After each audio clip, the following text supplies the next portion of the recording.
Okay. And when folks were here, was it getting streamed then as well? Say that again. So when folks were here, were things getting streamed back then too? Yes. Yeah. Okay. We turned the stream off, but now we're gonna turn it back on. All right. Okay. Okay. We will move. Let's see. Where should we put the camera? We'll put it over here.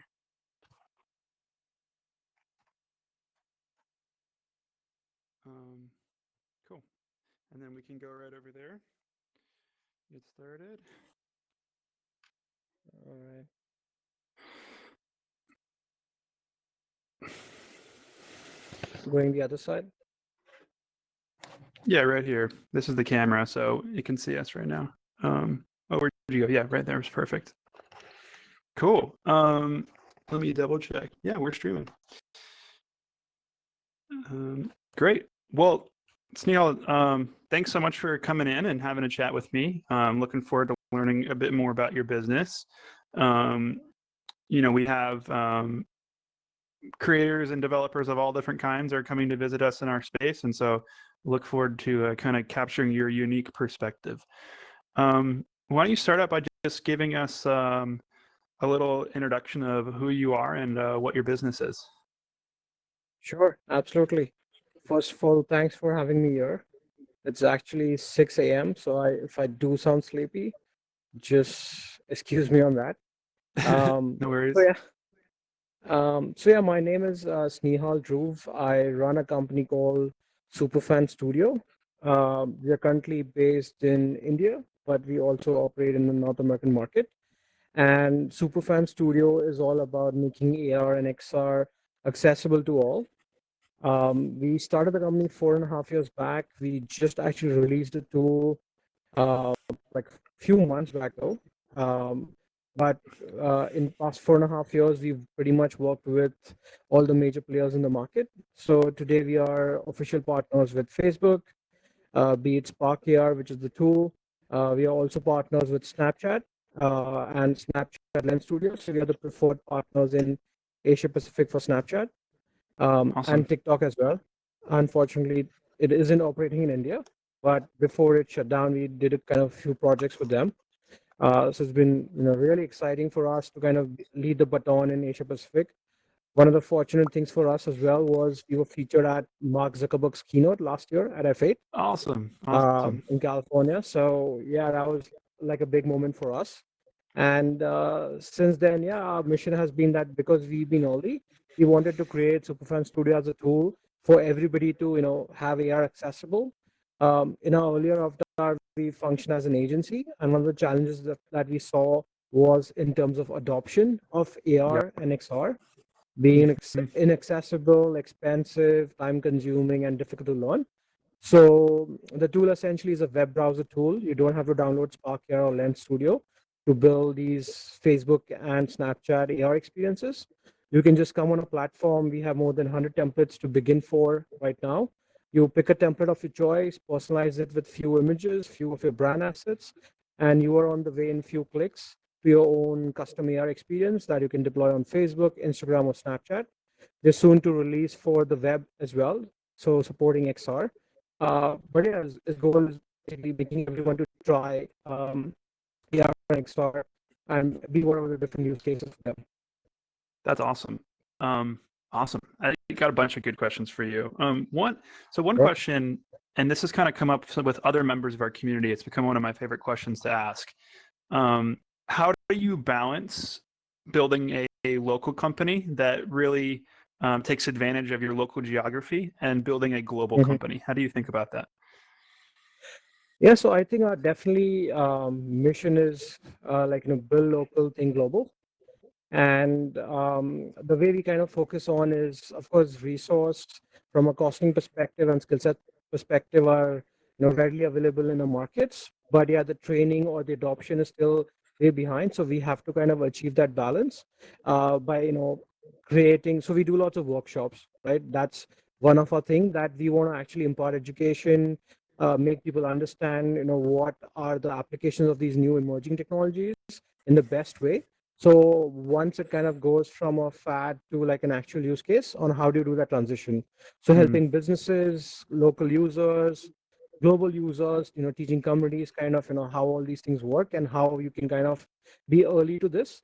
Because I think one of the reasons that, we got early success and we actually got an opportunity to get featured at Mark Zuckerberg's keynote, right all the way from, across, continents, was because we started looking at this technology way early than anybody else in our local mm, market. We failed early, so that's the reason we learned pretty quickly as well. We knew what work doesn't. So I yep. think one way of approaching this is fail soon. The sooner you fail, you know what not to do. So then you can focus on how do you kind of make most out of it. Yeah, that's great. And so are the majority of your development team local? Yeah, so right now, majority are based in actually India now. With COVID, of course, situations have changed. So at one point in time, of course, we had everybody just at one location, but now it's kind of distributed all across Asia. And we recently hired a few resources in other regions as well. We get to collaborate with them quite a bit. Uh,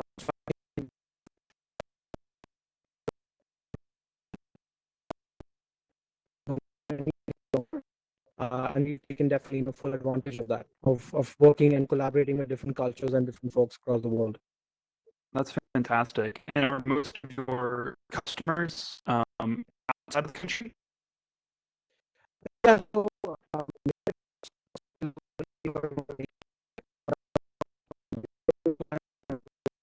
clients and South American clients as well. So we have a wide set of customers across the world now.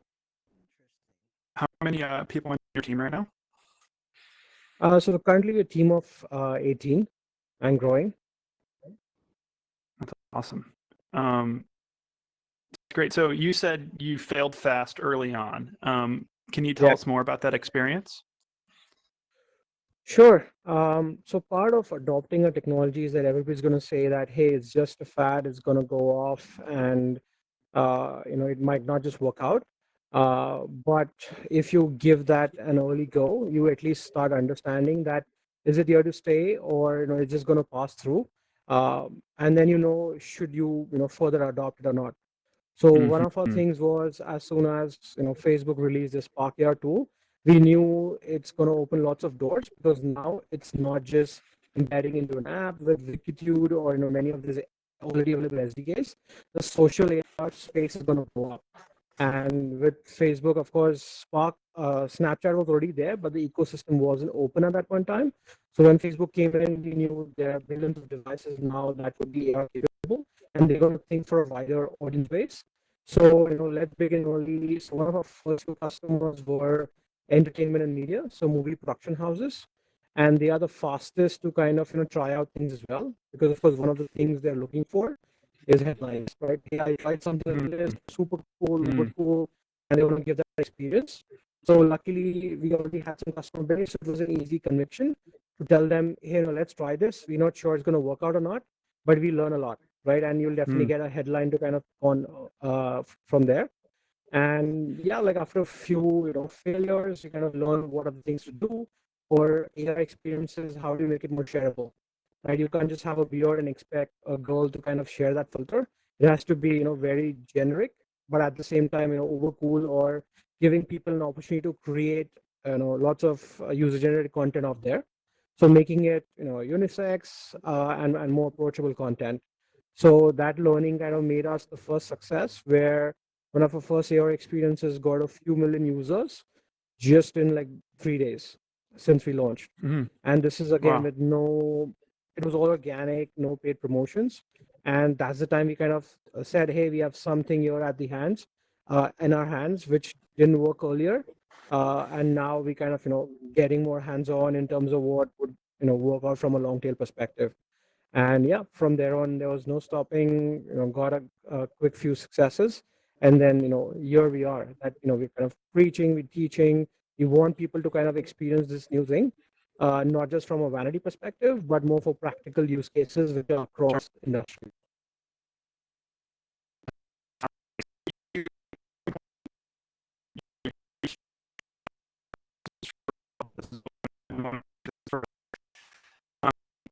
to that point, I'm curious. We've noticed this dynamic being pretty common in our community in terms of people building services businesses, where on one hand the offering that you want to deliver, who the client is, and you have this kind of straightforward model to deliver it. On the other hand, you want to build platform technology, right? Like I meant, Yeah. you talked earlier about having your own proprietary platform that makes these experiences really easy to produce. How did, Yeah. in your early days, when you first kind of committed to this direction, how did you balance those two things? So part of our thing was that, while we can try to build a platform, but it's important to kind of practically work with customers, how they kind of perceive it, what kind of different users out there.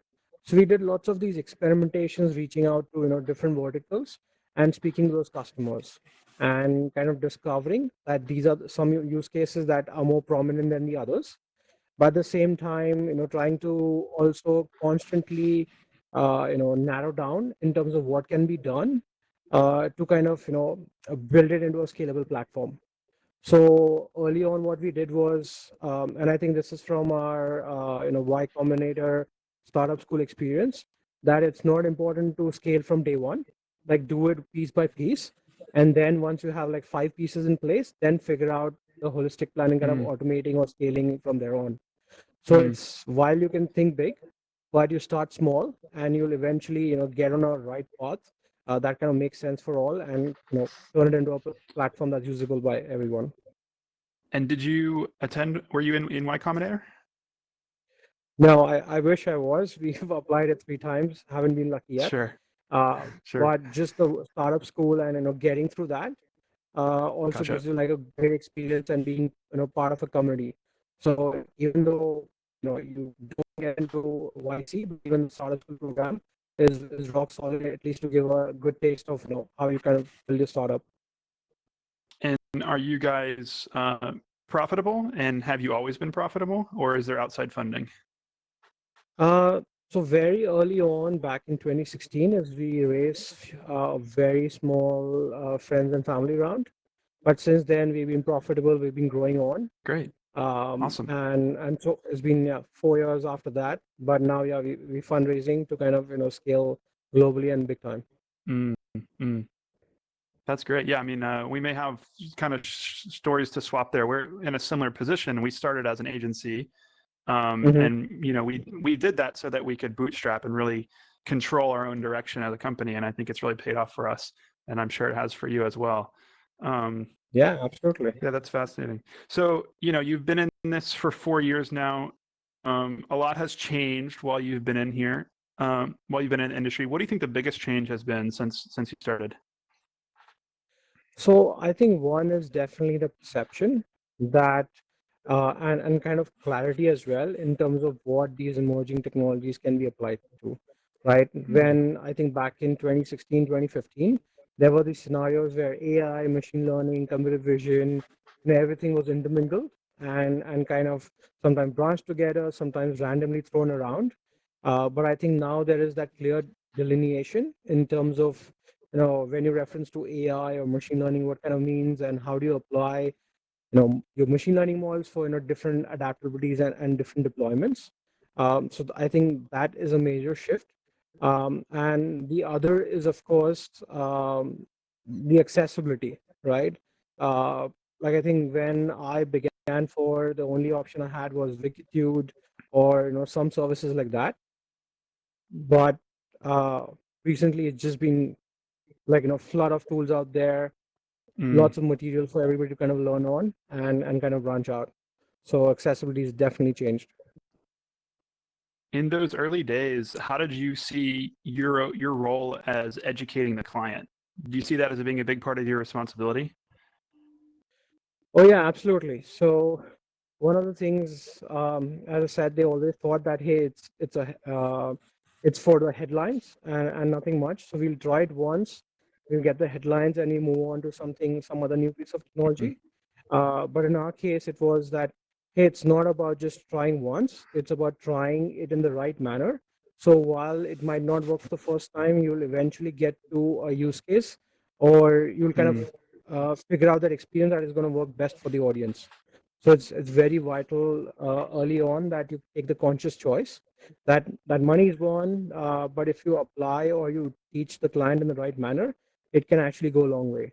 So today, when we are same clients, they've been us with us for more than 4 years, or part for a journey. So now they don't ask the question that, hey, I want to get the headlines, but they more talk about Mm, how do I make best use case, or best value or ROI, and what's the path for that.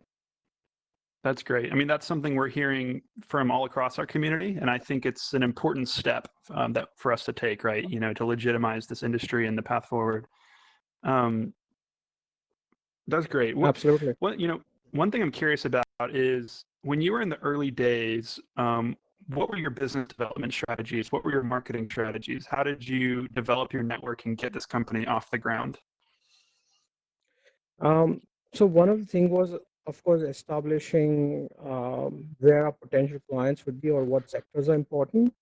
But one of the things that worked out for us, that we kind of reached out to lots of agencies which had lots of varied of customers, and kind of told them on how these things will work across each vertical, and they kind of put us in front of potential customers, because the agencies themselves didn't know, what is the application of it or what were the best Gotcha. use cases around. And at the same time, trying to get lots of case studies, reaching the audience, trying to build a community as well of interested folks who are maybe in a similar space but are always open to all new technologies. So I think trying to build a community is like very vital, or being active in a community, definitely goes a long way. Yeah, that's interesting. I totally agree. So what's your personal background and how does it factor into the way that you run the company? Sure. So prior to starting this, I was actually in the US. I did my master's from Syracuse, upstate New York, Okay, great. and post that almost 11 years worked with different companies like Mercedes-Benz, Credit Suisse, and my last job was at KPMG, where I did consulting for different verticals. And part of the role there was adoption of technologies. Um, that's one of the key things that kind of came in very handy when I started this. And we actually started as a travel chatbot company, and getting into AR was totally accidental and totally experimental. We actually went to the client to pitch a chatbot, but during discussions, AR just kind of floated around, and Pokemon Go was very popular then. And the brand that we're talking to said, "Hey, how can we apply AR in our case?" We just gave a quick 5-minute pitch. 10 minutes later, they kind of gave us a check, kind of begin working on that, Nice. and Awesome. just kind of said, hey, there's more money here. Let's kind of explore this. Nobody hesitated in kind of giving us this check, which we could have struggled, or 5 clients would have got us this one check. And Yep. actually, it started with that. And but so we started to learn the technology, started to understand. We became early partners, so we got the beta access from these platforms, and these platforms are supporting if you, have your heads on straight. So that kind of that earlier partnership kind of helped us get demo feedback, and vice versa in terms of what's coming up. Yeah, that's great. Um, have you noticed anything unique about the South Asian market in terms of their perspective on this technology or their approach to implementing it? So I think the way the Asia Pacific market works is, once they kind of come across a technology, they definitely want to be the first to kind of take it to scale. Uh, and of course, different sub markets within Asia Pacific have a different perspective. Um, but yeah, it's just the application that, because of the availability of resources and the way things can get scaled, and costing and price factor as well, the adoption is pretty rapid. After a few experiments and few leading the curve, it's totally like a top-down approach. So one few top members can adopt it, then it's just trickle down to everybody kind of trying and experimenting and kind of branching out from there. Hmm. in your area, most of the people you hire, are they getting a chance to learn VR development in school, or are you teaching most of them on the job? AR, and VR, I mean. Yeah. So again, like AR, VR, XR, like I think Yep. all now have cross dependencies on each other. But yeah, in our scenario, we do have a few institutions who, kind of are teaching that, but not at the scale or not with the set of newer tools. So we do lots of the education, of course, and this is back in like 2016, 2017, where they wouldn't know even what Spark AR is or Lens Studio is or any of these tools. We kind of had to impart the education, but we've been working with these institutions to embed it into the curriculum early on. So when they graduate, they already have some kind of exposure, and this is all not new. And they know that there are newer avenues. Even one of the reasons for a platform was to open doors or allow them to monetize their creations and be kind of a platform for that.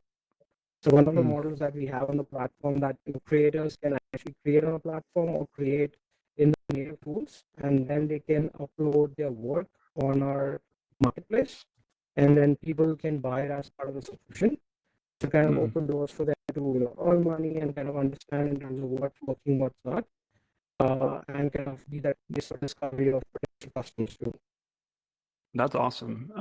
And kind of in that same vein of these people creating original work on your platform, I think, maybe I'm wrong about this, but I think in the early days of VR, let's say 5 or 10 years ago, the role of South Asian development companies was largely to support the initiatives of ideas that originated in America or Europe.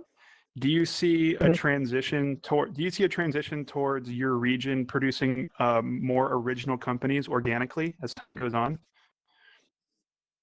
Yeah, absolutely.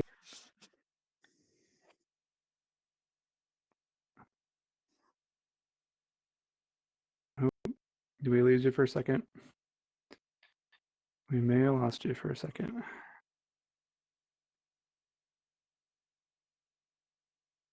Hey, Johnny, how's it going? We're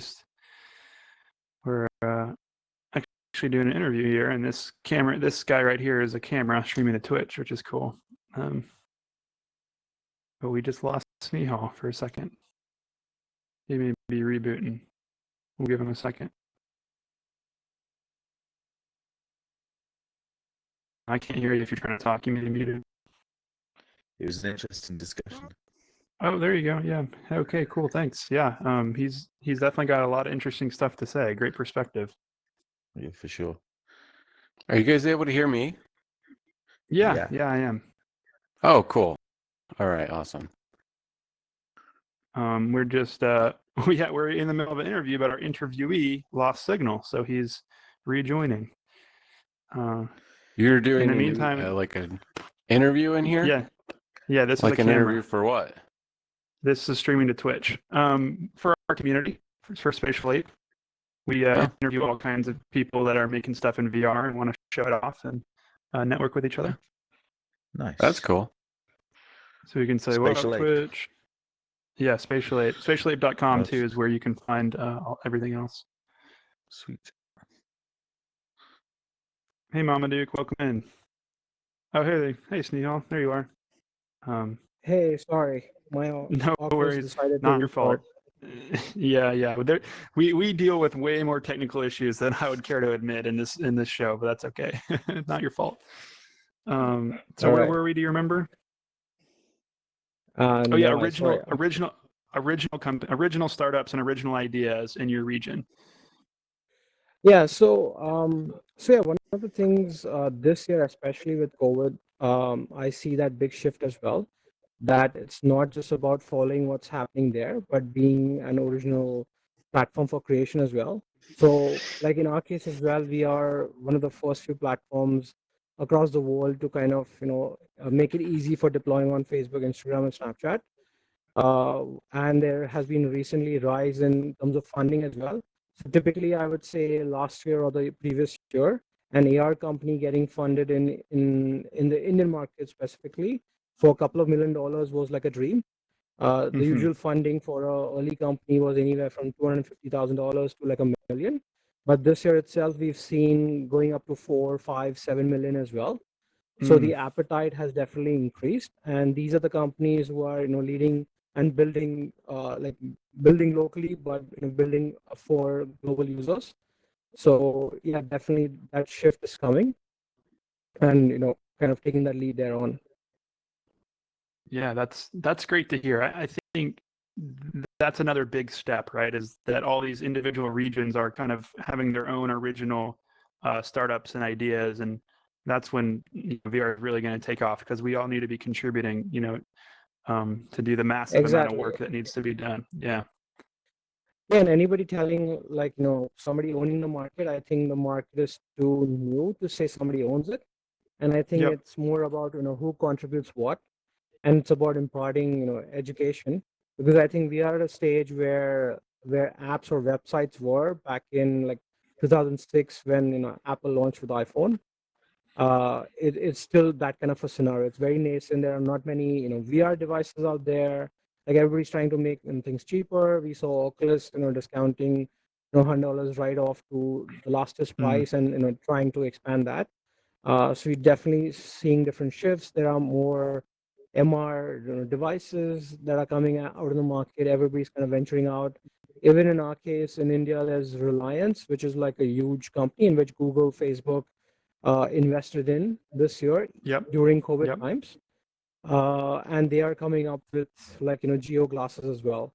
And it was like a big surprise for all of us here. But we already in collaboration talks with them. There are amazing things I wouldn't have kind of experienced otherwise or thought of. So yeah, it's very rapidly changing. I think COVID, especially for virtual collaboration or boundaryless work culture, I think has changed the landscape dramatically, which could have typically happened like maybe a couple of years later. But I think just accelerated the entire growth path for that. That's fascinating. And you mentioned Geoglasses. Maybe that's a good segue into that kind of conversation. What do you anticipate in the hardware roadmap from the major players over the coming years, and how are you positioning your business to take advantage of that? So I think from a MR devices perspective, I think we are still a couple of years out at least. Facebook themselves have said that we are just kind of starting on. And so Geoglass, they expected to launch Q1 or Q2 of next year. So it's still very nascent. Everybody's experiencing it. Of course, it has different forms and better advantages just than like a fully immersive to like a partially immersive experiences. But in our case, the way we are deploying the platform, that today we started with social AR, but we also in a couple of months we'll be launching web XR capabilities. So now it's not just AR, it's AR, VR, or MR. No matter which device you have, you can kind of use it across. And then we're doing robust integrations into when Geoglass becomes available, how do we embed our thing into their ecosystem, making creation of content ability to cross deploy across all platforms and available technologies. What's the do we know what kind of sensor package is going to be on Geoglass? How much awareness does it have of the environment? So see, Reliance or Geo in India is a very different beast. So what they typically do, so I don't know if you're aware of the internet plans that they offer or fiber connections. So typically, like it's $4 for like unlimited data in a month, which when I was in the US, it was like a dream, right? Even getting on Verizon $100 plan, like you're still going to end up paying like a bomb. So they've kind of changed the data game, right? Calls are free, you only pay for data. So I think with Geoglass, they kind of are mischievous to do something where they break the market, make it part of every package that you buy with them, and they are well known for bundling things as well, right? So how Verizon does with cable and all that, they will definitely bundle with the phone that you have, to getting an MR device, to the set-top box that is currently that they're kind of pushing on. To pretty much everything. So we don't know. They've been mischievous in the past. So it's difficult to predict unless something comes in. But yeah, they definitely go for wider adoption. That's the general focus for them. That's really interesting. If if you were talking to someone in our community that is starting a business today in XR, what advice would you give them? So, so I think there's lots of knowledge around, and it could be confusing. But I think you shouldn't focus on the technology, then focus on the actual application, right? Find a problem that really needs solving, and where it's more helpful to apply this technology. Because one of the things that people do is, hey, I know VR or I know XR now, and it's just uber cool way to kind of do something. But then, hey, what is going to be in education or healthcare, right? You really need to find those valid use cases and then focus on applying those, and not vice versa. That's great.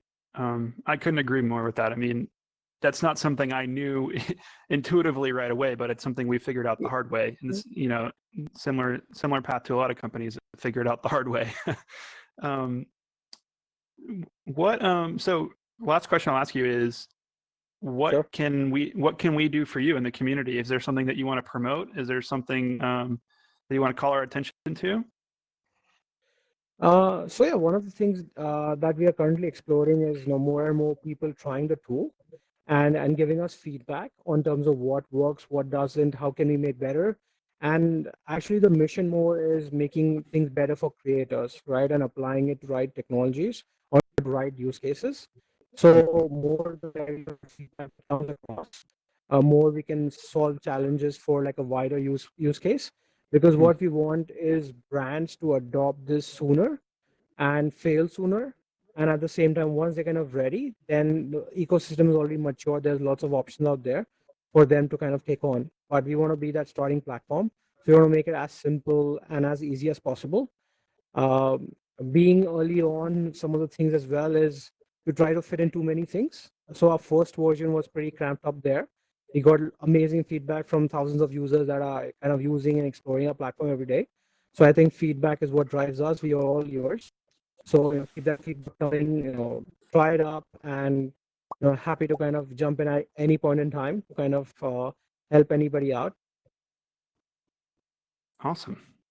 That's great to hear. Well, thanks so much for chatting with us. I hope everyone on Twitch is going to appreciate. I think I heard a ton of wisdom from you, and I think you have a very unique perspective, being from South Asia, being in this since the beginning, being platform oriented.